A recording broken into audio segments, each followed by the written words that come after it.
In this session we're going to go to merry old England, or what they call the British Empire, which consists of England, Scotland, Wales, and Northern Ireland. Now I have a little bit of presentation from each one of them except maybe Wales, but they're pretty much the same. When they first started out in England, they were wearing top hats and they belonged to the insurance companies, and then very shortly after that they started using the leather helmets, which were very popular in England. This particular leather helmet, because it's leather rather than black, happens to be a chief officer's helmet from that era. Then in the 1880s, a man named Sir R. Shaw, who was the fire chief of the London Fire Brigade, which was also called the London County Council Fire Brigade, decided he wanted to change helmets. Now, he traveled around quite a bit. One of the places he went to was France to see the fire protection there. He also came to the United States. I hate to say this, but in his book he wasn't impressed with the American Fire Service in the 1880s. This particular helmet here is not British, but French. And it was very popular in that particular era. And this happens to be a French fire helmet. We're going to get into the French maybe in the next couple of sessions. Now, if you notice, he came back and he designed a helmet that looked very much like the French helmets. He liked them. He didn't like our American helmets because he said they were too tall. But this is what he came up with for the British Fire Service, and this became the standard clear up into the 30s and the 40s. In Australia, they had them clear up into the 50s and 60s. This was the very popular helmet over there. Now, what's interesting about this in the collection, this happens to be the London Fire Brigade, and this happens to be a Scottish fire department. This happens to be from Scotland, and this was a chief officer's helmet in that particular fire department. The difference between them and us is they use silver for chief officers and brass for their firefighters. That helmet is from Edinburgh, Scotland, and the family of the fire chief, that was the first fire chief in Edinburgh, Scotland, because prior to that time the police department ran the fire department and the chief wore a regular soft hat instead of a fire helmet. So the first chief had that, and his family donated that to us for the museum. They lived in San Clemente, and they had brought it with them overseas. From overseas. This is another example of a leather helmet used back in the 30s. This is from the Liverpool Salvage Corps, which was an actual fire agency, but they didn't fight fire. They just put down salvage covers and made sure everything was okay. And we thought we were way ahead when we started putting lights on helmets in the United States. But in fact, this helmet has a light on the inside, and it had a little battery pack that went on the back so that the guys could work at night. It was considered a real neat innovation in that country, but it didn't really catch on all that much. This helmet here was made in the late 1930s, and it was called the rooster comb helmet, and it was very high, and it was kind of a takeoff on this helmet here. They kind of wanted to get away from the brass, but they still wanted to have the look, so they went to this particular helmet. This was very difficult to find. In fact, we only got this about 7 or 8 months ago. And they're very hard to come by, but they're very ornate.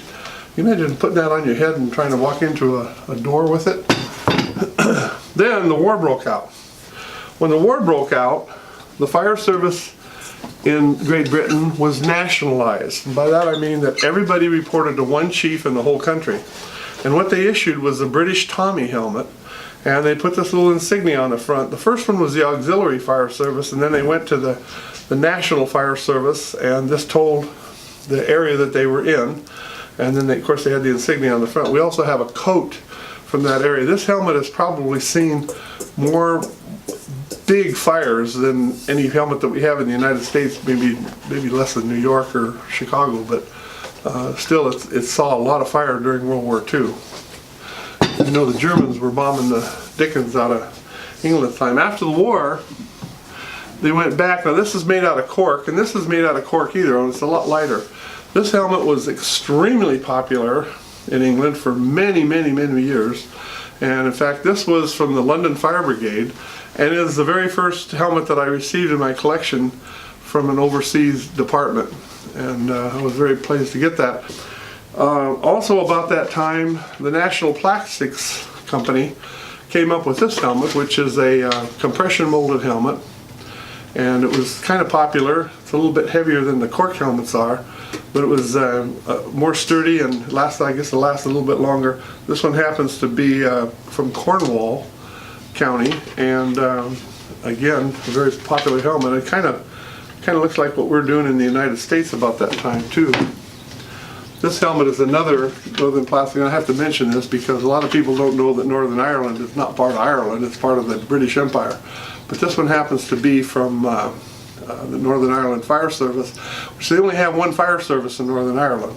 This would indicate that this was a leading fireman, and that meant he was one of the guys that you could send with some other firefighters and do a job.